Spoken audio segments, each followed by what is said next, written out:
You might wave at them from across the street or exchange pleasantries at the mailbox, but behind those fences and closed curtains, who knows what they're hiding?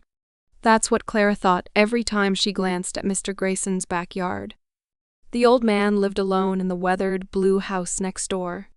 His yard was always too perfect, the grass an unnatural shade of green, the hedges trimmed so sharply they looked like they could cut you. No one ever saw him gardening, though. It was as if the yard took care of itself. One night, Claire's dog Max went missing. It started with the barking. Loud, frantic barks echoed from her backyard around midnight. Clara bolted out of bed, heart racing, and rushed to the window. Her breath hitched. Max wasn't in the yard anymore. The gate, which she'd locked before bed, was wide open. Her eyes darted to Mr. Grayson's house. For the first time in weeks, a light flickered in the back, casting eerie shadows. She could make out a figure moving in his yard, slow, deliberate movements. It was him. "Max," she whispered, her breath fogging up the glass. Throwing on her coat, she rushed outside, flashlight in hand. The night air was cold, the stillness almost deafening. "Max. Here, boy." Her voice echoed too loudly. No bark, no rustling, nothing. She stepped into the yard and noticed something on the ground near the gate, claw marks in the dirt, deep and frantic. Her chest tightened. She aimed the flashlight at Mr. Grayson's yard. Through the slats of the fence, she could see movement. "Max?" she called again, louder this time. No answer. Her legs moved before her brain could stop them. She'd never crossed into Mr. Grayson's yard before, but tonight was different. Her dog was out there. She slipped through the gap in the fence, heart hammering in her chest. The air smelled of damp earth and freshly cut grass. Too fresh. It smelled like it had just rained, but the sky was clear. "Mr. Grayson?" Her voice trembled. Her flashlight swept the yard, highlighting the stone path leading to the back of his house. No sign of Max. Then she saw it. A patch of grass near the back of the yard was wrong. Claire's throat tightened as she took a step closer. The voice came from behind her, deep, hoarse, and right next to her ear. She spun around, flashlight beams swinging wildly. Mr. Grayson stood there, face half lit, his eyes sunken into shadow. "You're trespassing," he rasped, breath fogging in the cold air. "Go home." Her heart felt like it might explode. She stumbled back, breath shallow, trying to keep the flashlight on him. "Where's Max?" she demanded, her voice stronger than she felt. "Home," he said flatly. "He's home now. Go." Her eyes darted past him to the dark patch of earth. She couldn't breathe. No, it wasn't possible. Her fingers tightened on the flashlight, and without thinking, she ran for it. She dropped to her knees, digging at the dirt with bare hands. Cold, wet soil wedged under her nails. She didn't care. "Stop it!" Mr. Grayson's voice cracked like a whip. Heavy footsteps thudded behind her, and she knew he was coming. Her nails hit something solid. Not rock. Not dirt. Something smooth and cold. Her heart seized as she gripped it and yanked. A small, muddy bone surfaced from the soil. Her breath came out in short, sharp gasps.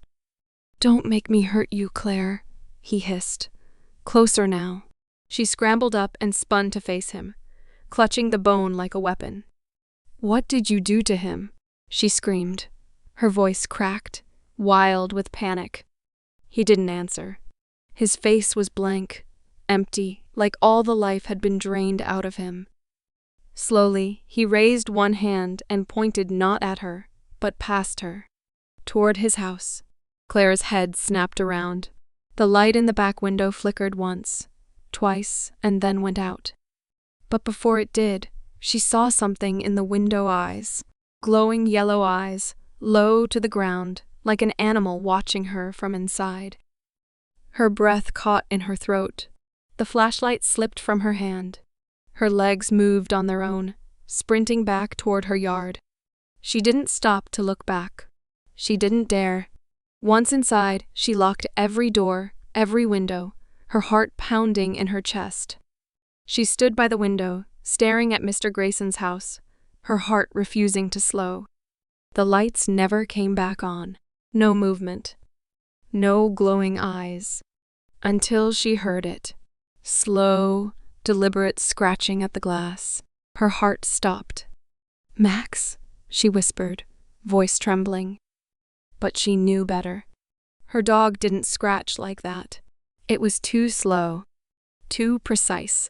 Claire pressed her back against the wall, breathing heavily as the scratching continued. The memories of Max's happy barks flooded her mind, a stark contrast to the dread pooling in her stomach. She needed to know, needed to confront the terror lurking next door. Gathering her courage, Clara grabbed the flashlight again, her fingers trembling. She moved to the front door, peering through the peephole. Dark shadows shifted outside, but she couldn't see anything clearly. She took a deep breath and opened the door, heart racing. "Max!" she called, stepping onto her porch. The scratching stopped, silence swallowing the night. A rustle came from Mr. Grayson's yard. "Clara," he croaked, his voice a low growl. "You should have stayed inside." "Where's Max?" she shouted, her voice steady despite the fear clawing at her. "What did you do?" "Show me." The air thickened with tension. Mr. Grayson stepped forward, his form looming. "You don't want to see what's inside," he warned, the shadows dancing around him. "I need to know," Clara shouted, desperation spilling over. "He's my dog." With sudden resolve, she marched toward the fence separating their yards. "If you've hurt him, I swear enough." His voice boomed, echoing in the night. The ground beneath Clara trembled slightly, but Clara didn't back down. "I'm not afraid of you." The yard seemed to shift, the air charged with something dark and ancient. Mr. Grayson's eyes flashed with a strange light, and Clara felt a pull, a connection between them that she didn't understand. "Then you'll regret it," he hissed, stepping back into the shadows. Clara's heart raced as she took a chance, pushing through the gap in the fence. "Max," she called, her voice ringing out in the eerie silence of the night. Suddenly, she heard a whimper. It came from the dark patch of earth. Clara knelt, frantically digging with her hands. "Please, please," she murmured, pulling away the wet soil. And then she felt something warm and soft beneath her fingertips. She yanked it free, revealing Max, muddy but alive, tail wagging weakly. "Max," she gasped, cradling him in her arms. Relief washed over her, but her victory was short-lived. Mr. Grayson's laughter echoed from the shadows, rich and deep. "You think you've won, Clara? This is just the beginning." Clara turned, clutching Max tightly, and ran. She didn't stop until she was safely inside her house, locking the door behind her. In the quiet darkness, she curled up with Max, the weight of the night settling over her. She looked at her dog, feeling his warmth against her. But deep down, she knew the truth. The shadows next door were not finished with her. She had unwittingly awakened something, and she could feel it waiting, lurking just out of sight. As dawn broke, Claire's phone buzzed on the table. It was a message from her neighbor, Lisa, who lived a few houses down. "Did you hear? Mr. Grayson was found dead last night. They say his house was filled with strange symbols and something else." Claire's heart dropped. She glanced at Max, who was staring intently at the back door. A low growl rumbled in his throat. "Max, what is it?" she whispered, fear creeping back in. Suddenly, the lights flickered. The air grew thick with tension as Clara felt a cold breeze seep through the cracks of the door. Then came the scratching again. It was louder this time, more urgent. She backed away, heart racing. "Stay, Max," she commanded, panic rising. but the scratching morphed into a series of rapid thuds, like something trying to break through. Claire's breath quickened as she scrambled for her phone to call for help. Then the door burst open and Clara stumbled back, eyes wide with terror. But it wasn't Mr. Grayson. No, it was something far worse. A mass of shadows poured into her home, twisting and writhing, taking shape right before her eyes. Clara's mouth went dry as the figure formed a grotesque amalgamation of Mr. Grayson and something primal, something otherworldly. His eyes glowed with an unnatural light, and his mouth curled into a smile that was all teeth. "Did you think you could escape?" he hissed, voice layered with echoes. "You've awakened my true form. Now you belong to me." Clara felt the weight of terror settle on her chest, but a spark ignited within her. "No!" she screamed, clutching Max close. "You don't own me." In that moment, she felt a surge of energy, a warmth radiating from Max. He leaped from her arms, barking fiercely, and pounced at the shadowy figure. The creature recoiled, a howl of rage escaping its lips. "Max, get back!" Clara yelled, but the dog was undeterred. With every bark, the shadows flickered, like a flame threatened by the wind. "Stop him!" the creature screeched, and Claire realized it was losing its grip on reality, the shadows stretching and twisting in panic. With a newfound determination, Clara stepped forward, eyes locked on the creature. "You think you can scare me? You're nothing but a monster hiding behind a mask." The words hung in the air, charged with power. The shadows surged, but Clara pressed on, fueled by her love for Max and the courage she'd ignited within herself. "You will not take us." Max barked again, and together they charged at the creature. Clara reached out, and as she did, a blinding light erupted from her hands. The shadows shrieked and writhed, trying to escape the light, but it engulfed them. In a brilliant flash, the light swallowed the creature whole, leaving behind nothing but a faint whisper in the air. "You cannot escape your fate." As silence fell, Clara and Max stood panting in the aftermath. The house around them felt different, lighter, as if the darkness had finally lifted. "Is it over?" Clara breathed, looking down at Max, who wagged his tail, eyes bright. But just as she began to believe it was truly gone, a cold wind swept through the room, and a new flicker of light caught her eye. It was her phone buzzing again. Another message from Lisa, Clara. They found something in Mr. Grayson's yard, something alive. Claire's heart sank as she exchanged a glance with Max. The battle might have been won, but the war was far from over. As she stared into the shadows of her home, she felt a creeping dread return. Whatever Mr. Grayson had been hiding was still out there, lurking, waiting for its moment to strike. Suddenly, there was a loud knock on her door. Clara froze. Who could it be at this hour? Her heart raced again as she looked at Max, who had gone tense, his body low and ready to spring. "Stay," she whispered, moving slowly toward the door. She peered through the peephole. A familiar face stared back Lisa.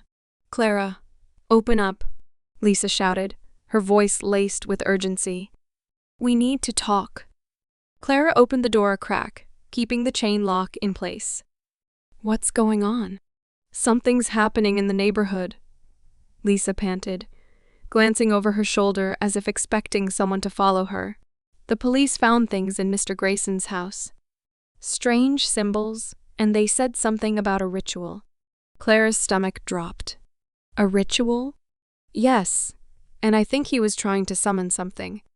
Lisa's eyes widened, fear evident. "I don't know what it is, but it's not gone, Clara.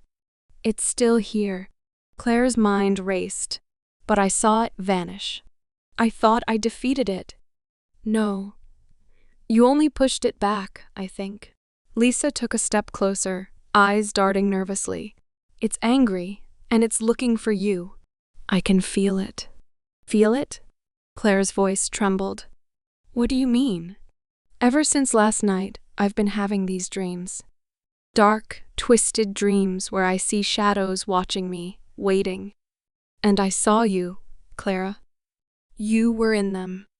Suddenly, an icy gust of wind swept through the room, extinguishing the lights.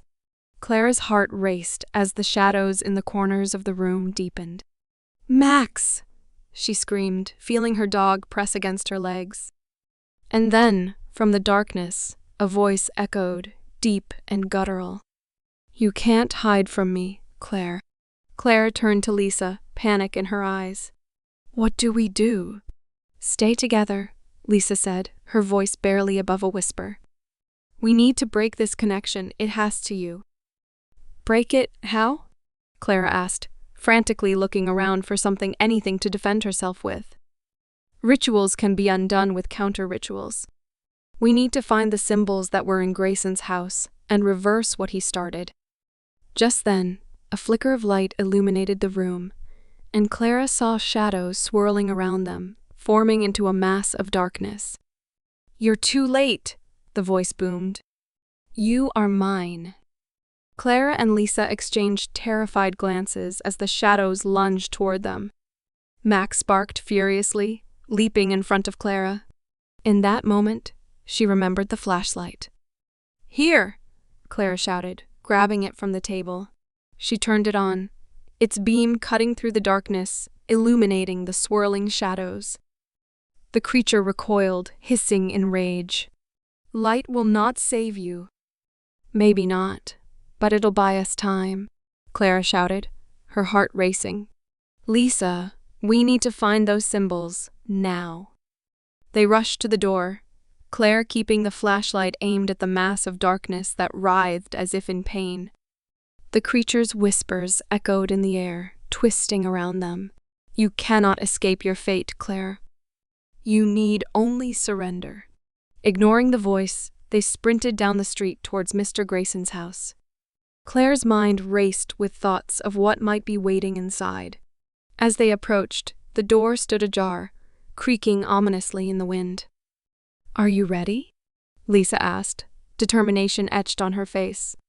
Claire nodded, gripping the flashlight tightly. Let's do this. They pushed through the door, stepping into the dimly lit interior. The air felt heavy, charged with an energy that sent chills down Clara's spine. Shadows danced along the walls, and Clara could see faint symbols etched into the wood, the same symbols she'd seen in Lisa's messages. Look, Lisa pointed. There! In the corner of the room, a large book lay open on a table, surrounded by more of those strange symbols. Clara approached it cautiously, Max at her heels. She flipped through the pages, her eyes widening as she caught glimpses of the dark rituals that had taken place. Here! Clara exclaimed, her finger landing on a page that detailed a counter-ritual. We can reverse it. Lisa leaned in closer, her face pale. We need to gather the items listed here, quick. As they began to search the house for the required items, Clara felt a presence lurking just beyond her vision. The shadows seemed to pulse, growing stronger and darker as they worked. Suddenly, the door slammed shut, trapping them inside. The air grew colder, and Claire could hear the creature's laughter echoing throughout the room. You think you can stop me? You will join me, just like Mr. Grayson. Clara! Lisa shouted, panic rising in her voice. Hurry! Claire's hands shook as she grabbed the last item, a small, black stone inscribed with a symbol that mirrored the ones on the walls. I have everything. Now what? Lisa asked, her eyes darting around the room. Now we perform the counter-ritual, Claire said, her voice steady despite the chaos swirling around them. We need to focus, together. They stood in the center of the room, holding the items tightly. Claire took a deep breath, her heart pounding as she began to recite the incantation from the book. The shadows writhed as she spoke, the air thick with tension. Then, in a crescendo of sound, the shadows began to scream, a cacophony of rage and despair. You cannot do this. You are mine. The room shook as Claire continued, her voice rising above the chaos. The light from the flashlight flickered, then blazed brighter than ever. The shadows twisted and churned, fighting against the power of their words. Now, Lisa, Clara shouted, and they both raised their items high, channeling their energy into the incantation. With a final shout, Clara and Lisa finished the ritual, the words echoing through the house. A blinding light erupted, engulfing the shadows in an explosion of energy. The creature howled in agony as it was pulled back into the depths from which it came. "Eno-o-o-o-o," the voice echoed, fading into the distance. The light dimmed, and Clara collapsed to her knees, breathing heavily. Max licked her face, and she hugged him tightly, relief flooding through her. "Did we do it?" Lisa asked, her voice trembling as she looked around the now empty room. "I think so," Clara replied, glancing at the symbols that had started to fade away. But as she looked closer, her breath caught in her throat. The symbols were not gone. They were shifting, rearranging into a new pattern, one that felt alive, pulsating with energy. "Clara, look," Lisa yelled, pointing to a new symbol forming on the wall, one that matched the shape of the stone Clara had just put down. "It's not over," Clara whispered, dread pooling in her stomach. "It's changing." And then, from the shadows, a new figure began to emerge. But this time, it wasn't the grotesque amalgamation of Mr. Grayson. It was something far more sinister. A tall, dark silhouette stepped into the light, its eyes glowing with a fierce intensity. "You've closed one door, but opened another," it said, voice smooth yet chilling. "I am the one who controls the darkness. You will never be free." Claire felt her heart race as the shadows grew thicker around them, encroaching upon the light. The creature's presence radiated power, and Claire realized they had only begun to scratch the surface of an ancient evil. "Run!" she shouted, grabbing Lisa's hand and bolting for the door. But as they reached it, the ground shook and the door slammed shut, trapping them inside once more. They turned to face the new threat, Claire's mind racing. "We need to finish what we started." "But how?" Lisa cried, panic in her eyes.